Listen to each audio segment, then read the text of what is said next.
Continuons. En cet instant, je m'aperçus que j'étais sans fer. Donc, au moment où le narrateur a entré dans la salle des assises, il s'est rendu compte qu'il était sans fer. Donc, رد البال أنه دوك لي مينوط دونك لو فير هنا كيقصد به لي مينوط دونك أن دوك لي مينوط تحيدوا ليه sans se rendre compte du moment où ils les ont enlevés إمتى تحيدوا ولا إمتى حيدوهم donc mais je ne puis me rappeler où ni quand on me les avait ôtés on me les avait enlevés donc ما عقلش إمتى تحيدوا ليه alors il se fit un grand silence. Donc, après le bruit, après le tumulte causé par son entrée, il se fit un grand silence. J'étais parvenu à ma place. Donc, l'accusé ou bien le narrateur a pris sa place dans la salle des assises. Au moment où le tumulte cessa dans la foule, le tumulte veut dire le bruit الضوضاء الضجيج داك الضجيج اللي كان في الوقت اللي حبس داك الضجيج au moment où le tumulte cessa dans la foule il cessa aussi dans mes idées donc même ces idées elles ont cessé de se bouleverser donc déjà شفنا أن il y avait un combat ou bien un conflit entre ces idées donc là le tumulte avait cessé aussi dans ses idées. Je compris tout à coup clairement ce que je n'avais fait qu'entrevoir confusément jusqu'alors que le moment décisif était venu. Donc le narrateur, il a compris quoi? Il a compris les choses qui ont été ambiguës, الحوايج اللي كانوا غامضين, qui ont été confus jusqu'alors. Donc ما كانش فاهم أنه هذا النهار هذا هو le jour de sa sentence. Donc, je compris tout à coup clairement ce que je n'avais fait qu'entrevoir confusément jusqu'alors. Donc, ce que je n'avais qu'entrevoir avec ambiguïté jusqu'alors. Donc, que le moment décisif était venu. Donc, le moment décisif, la sentence, le verdict. Et que j'étais là pour entendre ma sentence. Donc, je suis là pour entendre ma sentence. Je suis là pour entendre mon verdict, mon arrêt. Donc, l'explique qui pourra, de la manière dont cette idée me vint, il ne me causa pas de terreur. Donc, l'explique qui pourra. Donc là, le condamné propose par exemple au lecteur d'expliquer ses sentiments à ce moment-là. Donc, donc, de la manière dont cette idée me vint, il ne me causa pas de terreur. Donc, de quelle idée parle le condamné? L'idée de la sentence, donc le jour de sa sentence. Donc هاد الفكرة هادي ديال أنه عرف أنه c'est le jour de sa sentence ne lui causa pas de terreur, ما خلقت ليه aucun sentiment de terreur ou bien de peur. Les fenêtres étaient ouvertes, l'air et le bruit de la ville arrivaient librement du dehors. La salle était claire comme pour une noce. Donc là, on va remarquer dans cette partie les signes de l'espoir, ou bien les signes d'espoir. D'accord? Donc, un ensemble de signes qui vont rendre le narrateur optimiste. Les radis et espérer, يتأمل quoi sa liberté. D'accord? Donc, غادي يبدا يحلم أن هاد les signes كلهم ce sont des signes d'un bon verdict. Donc, الحكم اللي غيكون لصالحه. Donc, l'air et le bruit de la ville arrivaient librement du dehors. La salle était claire comme pour une noce. Donc, il y avait de l'air, il y avait du bruit. Donc, la salle était claire. Donc, était éclairée. La salle d'audience était éclairée comme pour une noce. Donc, la noce, c'est la cérémonie, par exemple, du mariage. Donc, qui connaît, par exemple, les salles de fête du mariage. مضوين بهذيك الطريقة شبه لينا le narrateur la salle d'audience. Donc elle était éclairée comme pour une noce. C'est une comparaison. Les gais rayons du soleil Tracer ça, et là, la figure lumineuse décroisée, tantôt allongée sur le plancher, tantôt développée. Donc là, on a une anaphore, donc la répétition du mot tantôt développée sur les tables, tantôt brisée à l'angle des murs. Donc là, elle parle des reflets du soleil. Donc les reflets du soleil, donc soit qui connaissent sur les planchers, soit sur les tables, soit sur les murs. Et dessus losange éclatant aux fenêtres, chaque rayon découpé dans l'air, un grand prisme de poussière d'or. Donc poussière d'or, et il parle toujours du soleil. Donc même le soleil هذه اللي هضر من البداية كانت حتى هي parmi les signes d'espoir chez le narrateur. Les juges au fond de la salle avaient l'air satisfaits. Donc là, il va passer aux représentants du tribunal. Donc les juges, le قضاة, au fond de la salle, avaient l'air satisfaits. Donc كيبان عليهم الرضا انهم راضيين. Probablement de la joie d'avoir bientôt fini. Donc comment il a expliqué au début, donc peut-être parce qu'ils ont fini كملوا هذا le procès ديالو. Le visage du président, donc il va passer au président. Le visage du président, doucement éclairé par le reflet d'une vitre. Donc, il était éclairé. Donc, là, on n'a pas un visage éclairé. On peut dire que c'est une métaphore ou c'est une hyperbole. Un visage éclairé. Par le reflet d'une vitre, avec quelque chose de calme et de bon. Donc, le visage du président, il avait quelque chose de calme. Il était calme, il était bon. Et un jeune assesseur causait presque gaiement en chiffonnant son rabat. L'assesseur, c'est par exemple l'assistant du juge. Donc, le secrétaire ou bien le moussaïd ديال le juge. Causer, donc parler, causer veut dire parler, presque gaiement, donc avec joie, gaiement, en chiffonnant son rabat avec une jolie dame en chapeau rose. Donc en chiffonnant, donc qui يتكلم, causer, converser avec une jolie dame en chiffonnant, donc هو كيمسح في الغابة ديالو. Le rabat, c'est une cravate large. Donc ديك la cravate large اللي كيديروها soit les juges, soit les avocats, soit donc الهيئة ديال المحكمة كلهم كيلبسوا ديك الكرافات large avec des robes noires. Alors, causer, voilà, en chiffonnant son rabat avec une jolie dame en chapeau rose. Donc, elle était en train de parler, de converser avec une jolie dame en chapeau rose, placée par faveur derrière lui. Donc, cette dame fait partie aussi du représentant du tribunal. Donc, هي كتنتمي للهيئة ديال المحكمة. Donc, parce qu'elle était placée derrière l'assesseur. Les jurés, donc les seules personnes qui paraissaient blêmes et abattues sont les jurés. Donc, اللجنة ديال الحكام. Donc, seuls paraissaient blêmes et abattus. Blême veut dire qu'elle avait les visages, ou bien elle avait de la pâleur au niveau de leur visage. Donc, le visage pâle, الوجوه ديالهم كانوا شاحبين. Et abattus. Mais c'était apparemment de fatigue d'avoir veillé toute la nuit. Donc, comment le narrateur a expliqué la pâleur du visage des jurés par exemple le fait de veiller. Donc, سهروا مثلا الليل كامل, هذاك الشيء علاش كان كيبان le visage ديالهم comme ça. Quelqu'un baillait, donc كاينين بعض منهم اللي كانوا كيتفوهوا, donc elle avait envie de dormir. Rien dans leur contenance n'annonçait des hommes qui viennent de porter une sentence de mort. Donc l'aspect ديال هاد الناس هادو كاملين ما كانش كيبين على انهم كيستعدوا باش ينطقوا بواحد الحكم بالموت, une sentence de mort ou bien un arrêt de mort. Et sur les figures de ces bancs bourgeois, je ne devinais qu'une grande envie de dormir. Donc ces bourgeois ou bien ces jurés كان كيبان عليهم que l'envie de dormir et non plus l'envie de donner une sentence de mort. En face de moi, une fenêtre était toute grande ouverte. J'entendais rire sur le quai des marchandes de fleurs. Donc, quand il se met le rire des marchandes de fleurs qui traversent la fenêtre du tribunal. ou bien de la salle des assises.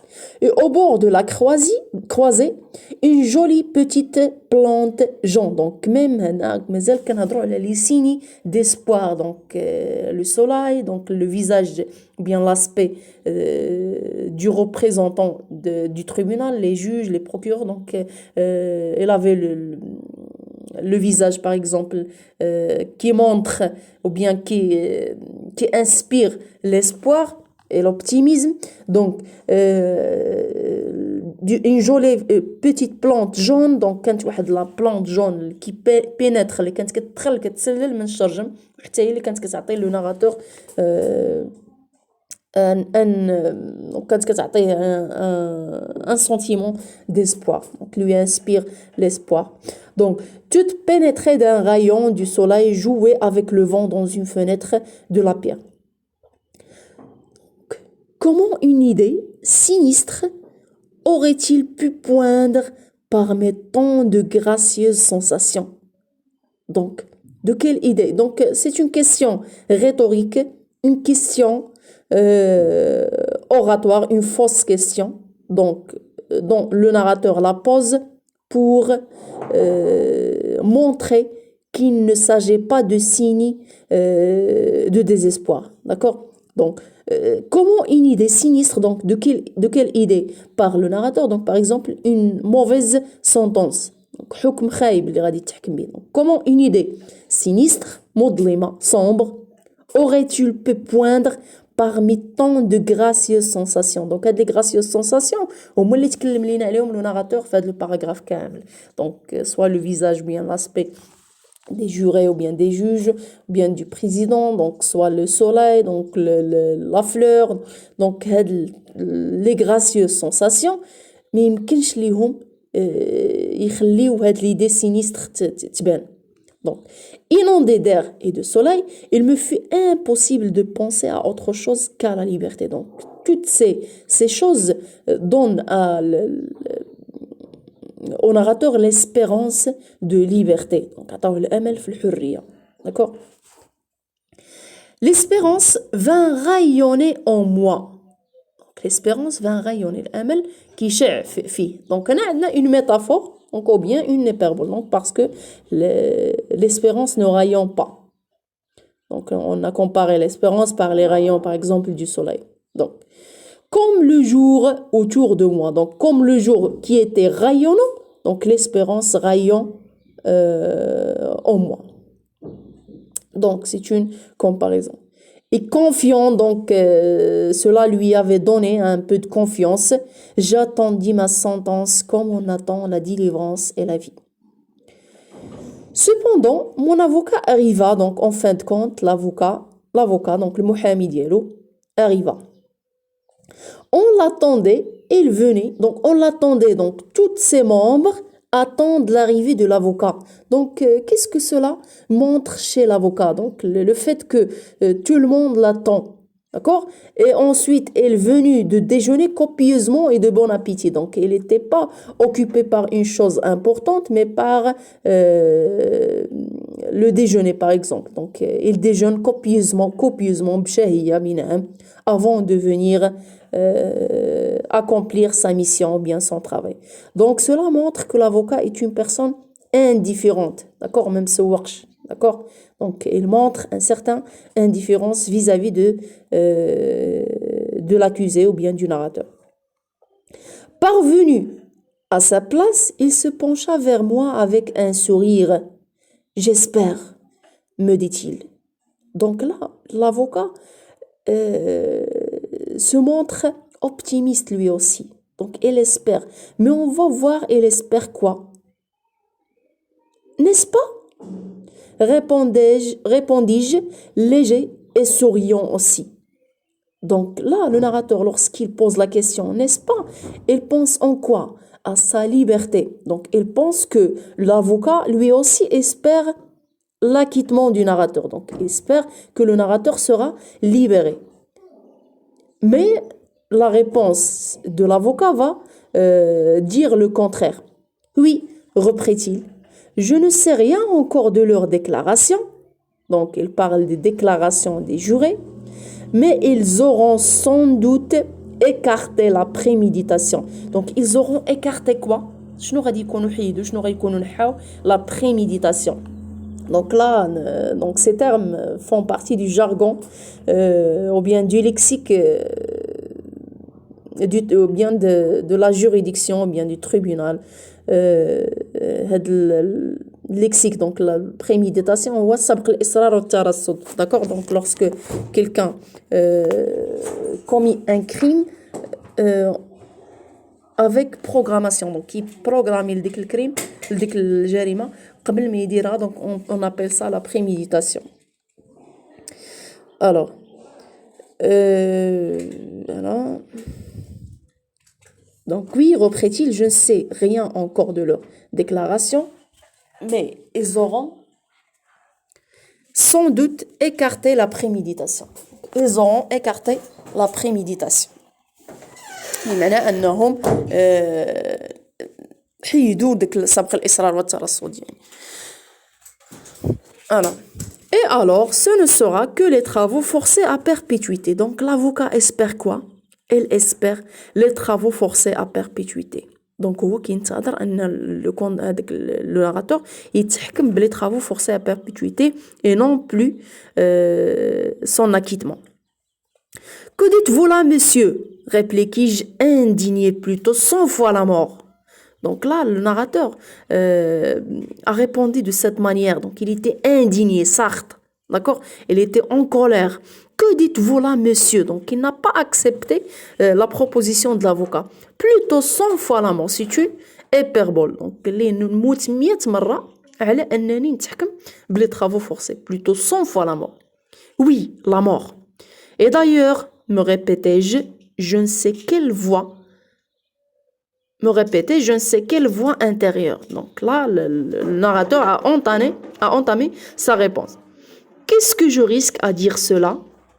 A-t-on jamais prononcé sentence de mort autrement qu'à minuit, au flambeau, dans une salle sombre et noire, et par une froide nuit de pluie et d'hiver? Donc واش الحكم بالإعدام donc بالنسبة للو كونداني donc c'est un raisonnement illogique. donc هنا كيحاول يصبر راسو بهذوك لي سيني وبانه ما عمرش حكم بالاعدام ما تنطق في هاد الظروف هادي ديال لو ماتان ديال l'été de le soleil donc mais ce sont des éléments illogiques, irrationnels. Alors, a-t-on jamais prononcé sentence de mort autrement qu'à minuit? Donc les sentences de mort pour le narrateur ne se prononcent qu'à minuit. تذكروا غير في 12 الليل مثلا. Au flambeau, dans une salle sombre et noire, donc non plus une salle éclairée, mais une salle sombre, noire, مظلمة, et par une froide nuit de pluie d'hiver, ماشي l'été qui coule l'hiver, donc هادشي في التصور ديالو, la conception du narrateur. Mais au mois d'août, à 8h du matin, donc le procès a commencé à 8h du matin, un si beau jour, c'est bon juré, c'est impossible. Et mes yeux revenus se fixer sur la jolie fleur jaune au soleil. Donc, رجع كيشوف ديك la fleur jaune. Tout à coup, le président, qui n'attendait que l'avocat m'invita à me lever. Donc là, la troupe porta les armes. La troupe sont les soldats, donc armés. Donc, ils ont porté leurs armes. Comme par un mouvement électrique, c'est une comparaison, toute l'assemblée fut debout au même instant. Donc, toute l'assemblée, donc, كاع الناس اللي كانوا حاضرين في ديك لاصال كلهم وقفوا.